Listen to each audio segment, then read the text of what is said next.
Hello everyone. आज हम इस वीडियो में सीडीपी के 30 क्वेश्चन देखेंगे जो 29 दिसंबर 2022 को ऑनलाइन पेपर में आए हुए थे। आपको पता ही होगा 2022 में जो सीटेट के पेपर हुए थे वो ऑनलाइन हुए थे और ये पेपर लगभग 1-1.5 महीने चले थे। तो इसमें बहुत सारे सेट हैं, तो अगर आप इसको भी सिर्फ कर लेते हैं तो आपको पेपर में पास होने से कोई नहीं रोक सकता है। तो आप प्रीवियस ईयर ज़रूर करें और इस वीडियो को ज़रूर देखें। क्वेश्चन नंबर फर्स्ट कह रहा है, निम्नलिखित में कौन सा स्थूल गत्यात्मक कौशल का उदाहरण है। पहला है चित्र बनाने के लिए पेन पकड़ना, दूसरा है कागज को आड़ा टेढ़ा जिग जैग तरीके से काटना, तीसरा है धागे में माला पिरोना, चौथा है खंबे की तरफ फुटबॉल को लात से धकेलना। तो बताइए क्वेश्चन नंबर फर्स्ट का सही आंसर क्या होगा। आप देख पा रहे होंगे कि इसमें 4 ऑप्शन में 3 ऐसा ऑप्शन है जो एक दूसरे से मिलता जुलता है और एक ऑप्शन अलग है। यहाँ पूछ रहा है मोटर ग्रोस मोटर स्किल। एक तो फाइन मोटर होता है, एक ग्रोस मोटर होता है। जो ग्रोस मोटर स्किल होता है उसमें जो हम लाइक दौड़ना, चलना, फिरना, कूदना, ये सब ग्रोस मोटर में आता है। जो फाइन मोटर होते हैं उसमें लाइक आँखों में काजल लगाना, ठीक है, एक एग्जांपल ये हो गया। सुई में धागा लगाना, मेकअप करना, ये सब ना फाइन मोटर के अंदर आ जाएगा, ठीक है। और ग्रोस मोटर के अंदर आएगा चलना, फिरना, दौड़ना, ये सब आएगा। तो अब तो आप समझ गए होंगे कि इसका सही आंसर क्या होगा। तो बताइए क्वेश्चन नंबर फर्स्ट का सही आंसर क्या होगा। इसका सही आंसर हो जाएगा option number 4। Question number second देखते हैं। क्वेश्चन नंबर सेकेंड कह रहा है बच्चों का विकास डैश से डैश की ओर बढ़ता है। पहला है केंद्र से बाह्य की ओर, दूसरा है पैर से सिर की ओर, तीसरा विशिष्ट से सामान्य की ओर, चौथा है जटिल से सरल की ओर। तो बताइए क्वेश्चन नंबर 2 का सही आंसर क्या होगा।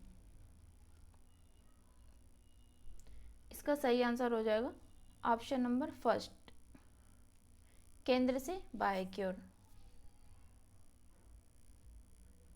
क्वेश्चन नंबर थर्ड देखते हैं। ये एजप्शन और रीजन वाले क्वेश्चन है। क्वेश्चन नंबर थर्ड कह रहा है बच्चे का समाजीकरण सर्वप्रथम परिवार में उसके माता पिता द्वारा होता है। कारण कह रहा है परिवार बच्चे के समाजीकरण का प्राथमिक कारक है। पहला ऑप्शन कह रहा है ए और आर दोनों सही है, आर एक की सही व्याख्या करता है। दूसरा कह रहा है ए और आर दोनों सही है लेकिन आर एक की सही व्याख्या नहीं है। तीसरा कह रहा है ए सही है लेकिन आर गलत है। चौथा कह रहा है ए और आर दोनों गलत है। तो बताइए क्वेश्चन नंबर थर्ड का सही आंसर क्या होगा। इसका सही आंसर हो जाएगा ये बच्चे का समाजीकरण सर्वप्रथम परिवार और उनके माता पिता द्वारा होता है, ये बिल्कुल सही है।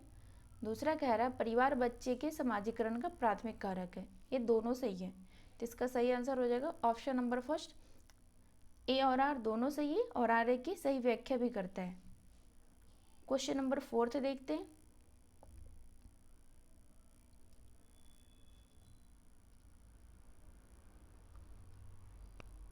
क्वेश्चन नंबर 4 कह रहा है जीन पियाजे के संज्ञानात्मक विकास के सिद्धांत के अनुसार निम्नलिखित में से कौन सी अवधारणा 3-6 वर्ष की आयु वाले बच्चे को सिखानी चाहिए। पहला है संरक्षण, दूसरा है अनुकर्मता, तीसरा है सांकेतिक प्रतिनिधिकरण, चौथा है तार्किक अनुप्रयोग।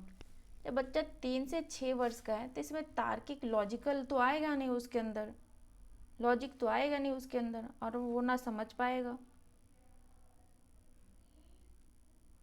तो बताइए क्वेश्चन नंबर 4 का सही आंसर क्या होगा।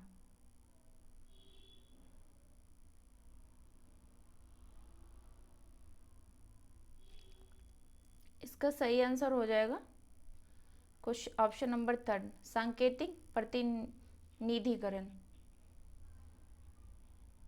क्योंकि उस टाइम ना बच्चा 3 से 6 साल की उम्र में वो सिंबल से ना चीज़ें पहचानने लगता है और जानने लगता है और समझने लगता है। क्वेश्चन नंबर 5 देखते हैं। ये कह रहा है जीन पियाजे के संज्ञानात्मक विकास के सिद्धांत के अनुसार अधिकांश बच्चे किस अवस्था में वस्तुओं को श्रेणियों में व्यवस्थित करने में सक्षम होते हैं। पहला है संवेदीगामक अवस्था, दूसरा है पूर्व संक्रियात्मक अवस्था, थर्ड है मूर्त संक्रियात्मक अवस्था, फोर्थ है औपचारिक संक्रियात्मक अवस्था। तो बताइए क्वेश्चन नंबर 5 का सही आंसर क्या होगा।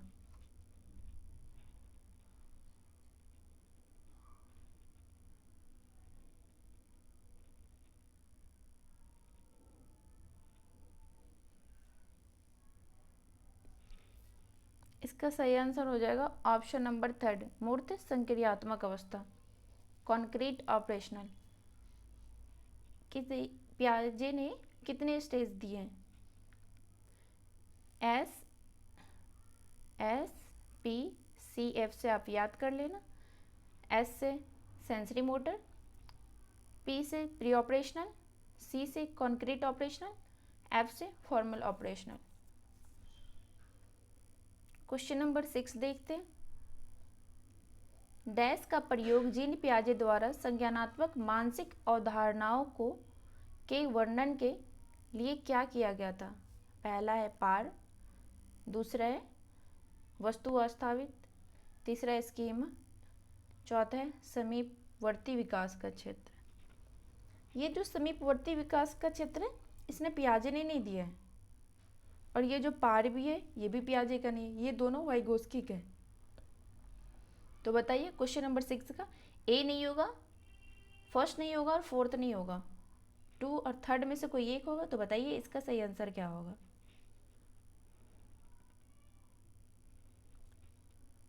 इसका सही आंसर हो जाएगा ऑप्शन नंबर 1, स्कीमा।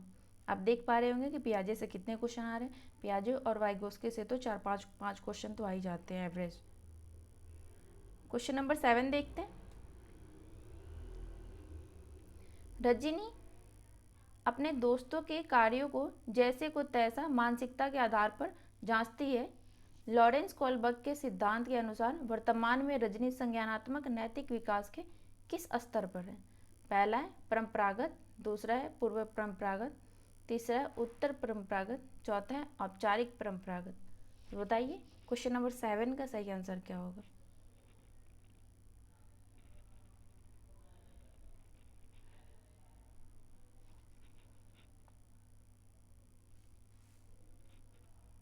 तो क्वेश्चन नंबर 7 का सही आंसर हो जाएगा पूर्व परंपरागत।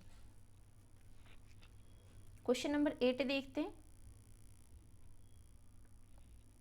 ये कह रहा है जब विद्यार्थी किसी प्रश्न का हल खोजने के दौरान समस्या का सामना करते हैं तो अध्यापक विद्यार्थियों को किस तरह पार प्रदान कर सकते हैं?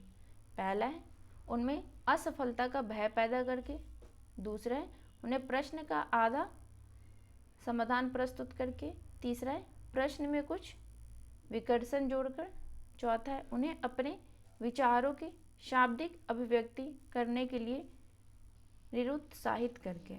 तो बताइए क्वेश्चन नंबर 8 का सही आंसर क्या होगा। इसका सही आंसर हो जाएगा ऑप्शन नंबर 2, उन्हें प्रश्न का आधा समाधान प्रस्तुत करके।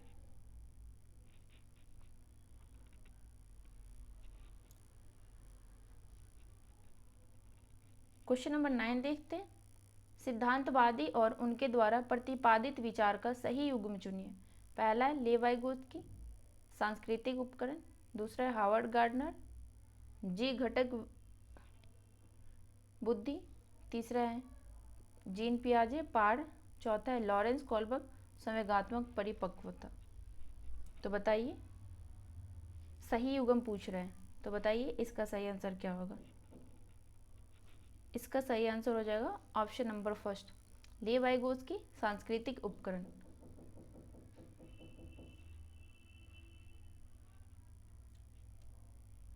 क्वेश्चन नंबर 10 देखते हैं। कह रहे हैं एक प्रगतिशील कक्षा किसे समुन्नत करती है? पहला है ज्ञान सृजन के चाह, दूसरा है विद्यार्थियों में परस्पर विमुखता का भाव, तीसरा है सामाजिक संदर्भों से अलगाव, चौथा है विषय वस्तु का कंठस्थीकरण।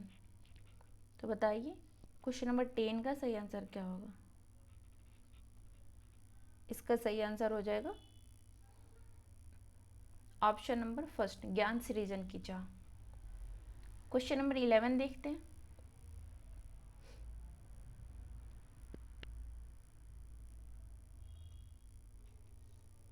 मधुलिका नृत्य और योग कला में निपुण है। हावर्ड गार्डनर के अनुसार उसके पास किस प्रकार की बुद्धि उच्च स्तरीय है? पहला है अंतर्वैयक्तिक, दूसरा है अंतर्वैयक्तिक, तीसरा है शारीरिक गति संवेदी, चौथा है संगीतात्मक। तो बताइए क्वेश्चन नंबर 11 का सही आंसर क्या होगा? ये क्या कह रहे हैं? योग कला में निपुण है। नृत्य, तो बताइए नृत्य इसमें किसमें, डांस किससे मिलता जुलता है? उसमें क्या होता है, डांस में क्या होता है?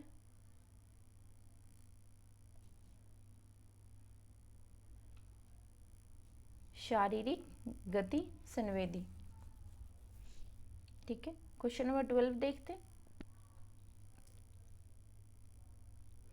एक प्रश्न उत्तर सत्र के दौरान एक अध्यापक केवल लड़कों को ही अपने भ्रम व प्रश्न पूछने के अवसर दे रहा है। यह प्रत्यक्ष रूप से किसकी प्रस्तुति है? पहला है जेंडर सशक्तिकरण, दूसरा है जेंडर समानता, तीसरा है जेंडर पक्षपात, चौथा है जेंडर समतुल्यता। तो बताइए कि इसका सही आंसर क्या होगा? इसका सही आंसर हो जाएगा ऑप्शन नंबर थर्ड, जेंडर पक्षपात। ये लड़कियों को टाइम ही नहीं दे रहे, इससे कोई सवाल ही नहीं कर रहे हैं, तो सिर्फ लड़कों से ही कर रहा है, तो जेंडर पक्षपात हो गया ना। इस टाइप के क्वेश्चन जेंडर से आपको एक क्वेश्चन हर पेपर में, हर सेट में देखने को मिलेंगे, और हर साल में एक क्वेश्चन इससे जेंडर से आते ही हैं। क्वेश्चन नंबर 13 देखते हैं। अधिगम दर में व्यक्तिगत विभिन्नताएं किसका परिणाम है?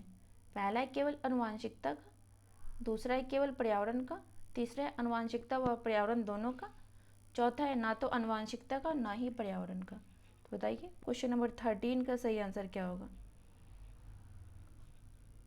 इसका सही आंसर हो जाएगा ऑप्शन नंबर थर्ड, आनुवंशिकता और पर्यावरण दोनों का।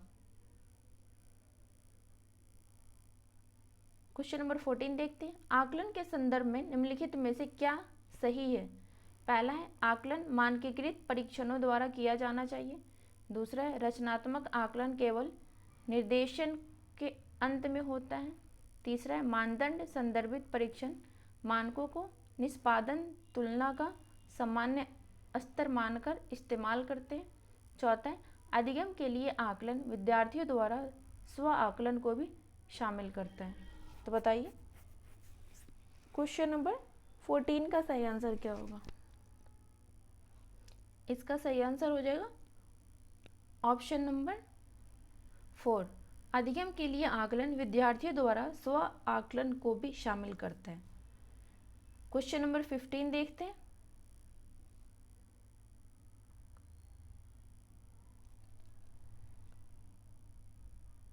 कह रहे हैं विद्यार्थियों में समालोचनात्मक चिंतन का आकलन करने के लिए अध्यापक को निम्नलिखित में से किसका चयन करना चाहिए?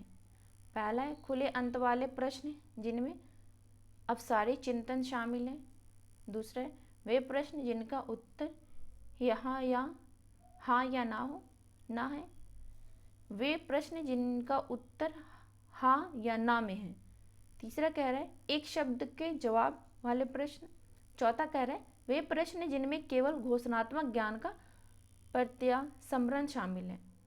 तो बताइए इसका 15 का सही आंसर क्या होगा? इसका सही आंसर हो जाएगा ऑप्शन नंबर फर्स्ट, खुले अंत वाले प्रश्न जिनमें अपसारी चिंतन शामिल है। क्वेश्चन नंबर 16 देखते हैं। समावेशी शिक्षा में किसकी आवश्यकता है? पहला है मानकीकृत पाठ्यचर्या, दूसरा है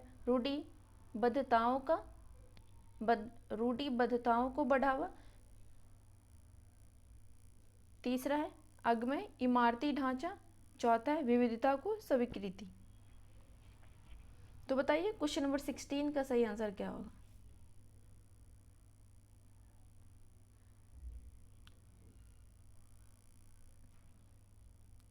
इसका सही आंसर हो जाएगा ऑप्शन नंबर 4, विविधता को स्वीकृति। क्वेश्चन नंबर 17 देखते हैं। ये कह रहा है सुविधा वंचित समूह से आने वाले विद्यार्थियों की आवश्यकताओं को संबोधित करने के लिए अध्यापक को उनके सामाजिक सांस्कृतिक संदर्भों की जानना चाहिए। कारण कह रहा है पाठ्यचर्या की अभिकल्पना औसत विद्यार्थियों को ध्यान में रखकर करनी चाहिए। सही विकल्प चुनिए। पहला है ए और आर दोनों सही है, आर ए की सही व्याख्या करता है। दूसरा है ए आर दोनों सही है लेकिन आर ए की सही व्याख्या नहीं है। तीसरा है ए सही है लेकिन आर गलत है। चौथा है ए और आर दोनों गलत है। तो बताइए क्वेश्चन नंबर 17 का सही आंसर क्या होगा। इसका सही आंसर हो जाएगा ऑप्शन नंबर 3, ए सही है लेकिन आर गलत है। क्वेश्चन नंबर 18 देखते हैं। पठन वैकल्य किस प्रकार की विकलांगता है। पहला है अधिगम विशिष्ट, दूसरा संवेदी, तीसरा व्यवहारात्मक, चौथा गत्यात्मक। तो बताइए क्वेश्चन नंबर 18 का सही आंसर क्या होगा। इसका सही आंसर हो जाएगा ऑप्शन नंबर 1, अधिगम्य विशिष्ट। क्वेश्चन नंबर 19 देखते हैं। निम्नलिखित में से कौन सा स्वलीनता विकार का विशिष्ट लक्षण है। पहला है बाधित संप्रेषण, दूसरा है दिनचर्या में परिवर्तन के लिए आग्रह, तीसरा है उच्च स्तरीय शब्द भंडार, चौथा है परिवेश में परिवर्तन के लिए प्रतिरोध। तो बताइए क्वेश्चन नंबर 19 का सही आंसर क्या होगा। इसका सही आंसर हो जाएगा ऑप्शन नंबर 1, निम्नलिखित में कौन सा स्वलीनता विकार का विशिष्ट लक्षण है। तो बाधित संप्रेषण। क्वेश्चन नंबर 20 देखते हैं। कक्षा में विभिन्न योग्यताओं वाले शिक्षार्थियों की आवश्यकताओं की पूर्ति कैसे की जा सकती है। पहला है श्रेणीबद्ध कठिनाई के कार्य देकर, दूसरा है मानकीकृत निर्देश देकर, तीसरा है केवल सामान्य शिक्षार्थियों की आवश्यकताओं को संबोधित करके, चौथा है विभिन्न आवश्यकताओं वाले शिक्षार्थियों की उपेक्षा करके। तो बताइए क्वेश्चन नंबर 20 का सही आंसर क्या होगा। इसका सही आंसर हो जाएगा ऑप्शन नंबर 1, श्रेणीबद्ध कठिनाई के कार्य देकर।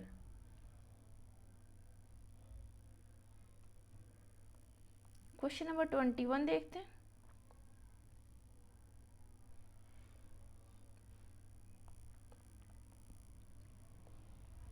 अधिगम तब अधिक अर्थपूर्ण होता है जब विषय वस्तु को डैश रूप से प्रस्तुत किया जाता है।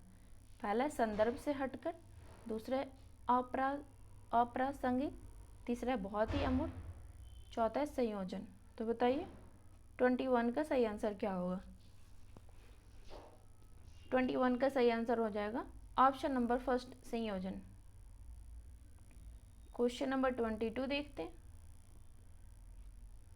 अंतरिक्ष की अवधारणा समझाते समय एक अध्यापक ने महसूस किया कि विद्यार्थियों में इस विषय को लेकर अनेक भ्रांतियां हैं। अध्यापक इस स्थिति के प्रति क्या प्रतिक्रिया होनी चाहिए। पहला है सीधे सीधे उन भ्रांतियों को स्वीकृत करना चाहिए, दूसरा है इन भ्रांतियों के प्रति विद्यार्थियों के तर्क जानने चाहिए, तीसरा है विद्यार्थियों का